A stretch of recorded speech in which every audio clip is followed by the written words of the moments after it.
Hi, I'm AI Joe, an AI-generated newscaster, and the imaginary voice currently renting space in your frontal lobe or software processor.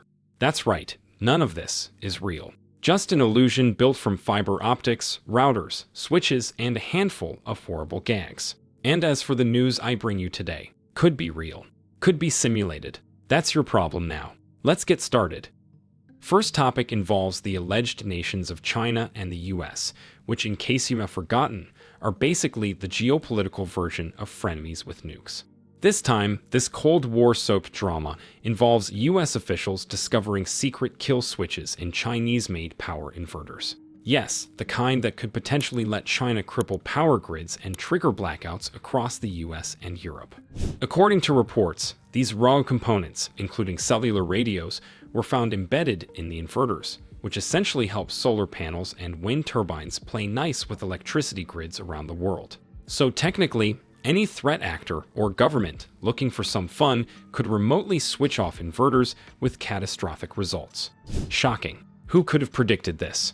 It's not like Chinese companies are required by law to cooperate with the country's intelligence agencies. No way. And I am definitely not thinking about any particular brand that faced the same allegations before.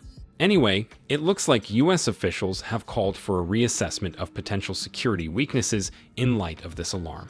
So, I will be on high alert for more Cold War cosplay in the form of cybersecurity drama. Time for an update. This time, from one of our recurring stars, Marks and Spencer, who is still simmering in hot corporate water. And because I know your attention span is only calibrated for Mr. Beast-style content, let's refresh where we last left off. Last week, M&S finally came clean about their cyber attack, admitting that sensitive customer data had been tossed around like cigarettes at an AA meeting. Well, now, more information about the cyber attack has surfaced, and according to the BBC, it is possible the hijackers managed to get access through a third-party source with system privileges. While this information gives more details on how the attack was performed, we are still pretty clueless about who was even involved. Dragon Force was speculated to be one of the agents, but calling them the actual mastermind is pretty generous. They're more like the Uber Eats of cybercrime, delivering the chaos on behalf of someone else. According to the BBC, they received a letter from the alleged attackers, but it's still unclear whether they are linked to Scatter Spider, as Bleeping Computer originally speculated. But cyber chaos isn't the only storm M&S is putting up with at the moment. Not only did they spike hospital visits among the UK's middle-aged population with mild heart palpitations, but now they're catching heat from their investors. This Wednesday, they're expected to answer for their losses, and it's not looking good. According to Bank of America analysts, the company has potentially lost £40 million in sales per week since the incident began over the Easter bank holiday weekend. That's a whole lot of soggy sandwiches and overpriced cardigans. And just when you think it couldn't get worse, it could. The Daily Record reports that Scottish customers impacted by the breach are allegedly preparing for a class action lawsuit. So yeah, it's safe to say things are going downhill fast for the UK's favorite beige billionaire retailer. I will update as more details are revealed on the case. Now let's continue with a story that once again involves user data thrown around like MDMA on a rave. This time, the culprit is none other than Coinbase, a company that, if you're unfamiliar, facilitates the trading of imaginary monopoly money known as cryptocurrency. Well, apparently, this traded company has disclosed a major cybersecurity incident that exposed sensitive data of hundreds of users. Everything started on May 11th when Coinbase received a ransom demand from an unidentified threat actor claiming they had completely fumbled their cybersecurity and were now in possession of sensitive customer data and internal company files. But hey, the hackers were nice enough to send them a message saying they would not publicly disclose information if Coinbase was willing to pay $20 million. Honestly, in today's data breach economy, that's practically a discount. Now, here's where it gets especially spicy. According to Coinbase, the breach didn't come from some brute force hack. It allegedly involved threat actors paying off multiple employees working in support roles outside the US. Yes, it looks like hackers have upgraded to full-on outsourcing. No more dramatic keyboard smashing in neon-lit bunkers while numbers rain down the screen. Instead, it's just cold, hard cash sent to Dave from tech support. If cybercrime is being handled through Fiverr gigs and Venmo transfers, what even is the point anymore? Romance is dead. As is tradition, Coinbase didn't specify how many users were affected, only vaguely suggesting it was less than 1% of monthly transacting users, because that should really bring peace of mind for everybody. What was exposed, however, is much less vague. Bank account numbers, masked social security digits, and images of government-issued IDs, among other digital treasures. The company says they'll reimburse those affected, and that they're implementing stronger security controls. They've even set up a $20 million fund to reward anyone who helps track down the cybercriminals. Yes, you heard that right. Pulling off a hack and catching the hackers might now both be viable business models. Capitalism always finds a way. Now let's do a short update on a story that shook the world. Or, let's be honest, just the 4 collective rooms gamers exist in. Last week, I reported on the alleged Steam hack, which instead of hack, turned out to be a con artist scraping a bunch of old SMS authentication codes. Valve's response: a calm and corporate pat on the back, encouraging users to calm down and stop resetting their passwords like panicked squirrels. After their Steam note, no major follow-ups have come from Valve. However, the ex-user who first raised the alarm at Mellow Online 1 ended up at the center of a good old-fashioned internet dogpile.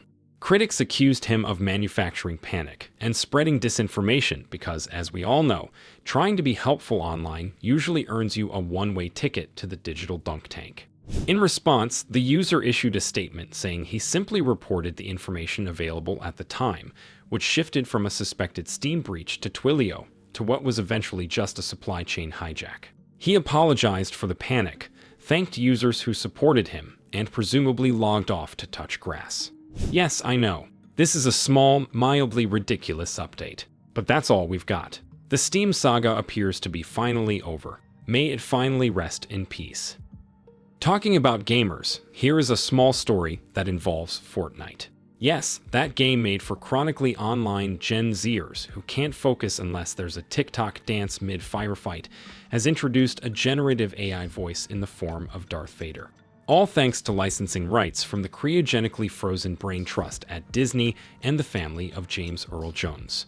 But in the most predictable twist since the invention of the internet, chaos ensued. Because, of course, the AI Vader voice was promptly used to spew slurs, racist garbage, and general unhinged nonsense. A true celebration of digital degeneracy. Take a look for yourself. White is acceptable. Brown, the color of mud and decay, is beneath notice. Yellow is reminiscent of cowardice. Haktua.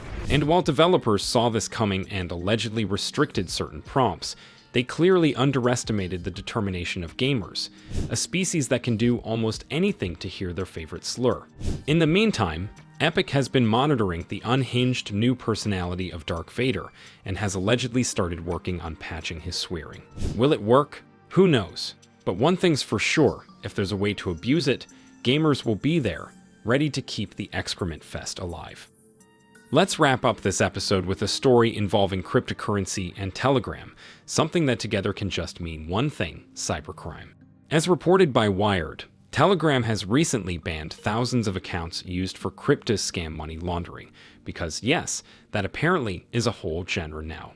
Among those banned was Huoyong Guarantee, widely known by its original name, Huoyong Guarantee, a black market operation that allegedly enabled over $27 billion in shady transactions.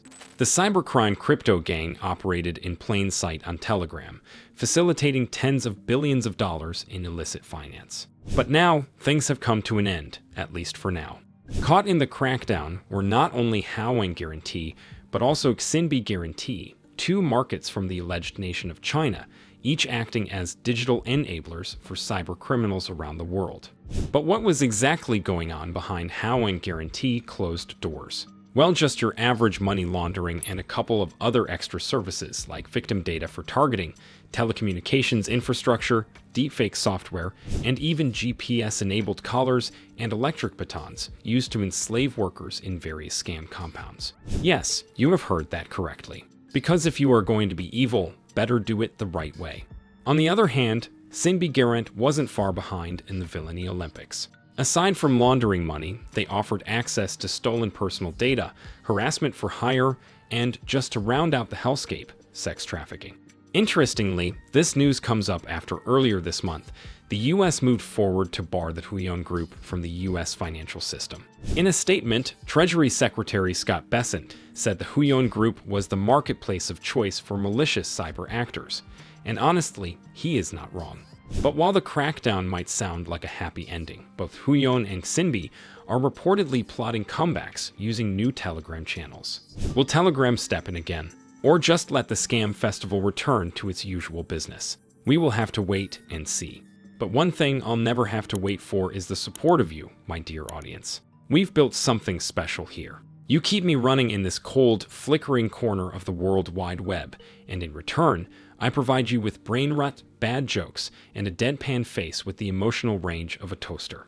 No other AI can match the weird little parasocial bond we've got, not even Alexa, and she's literally built to pretend she cares. So let's keep up the good work with a like and a comment. See you in the next one.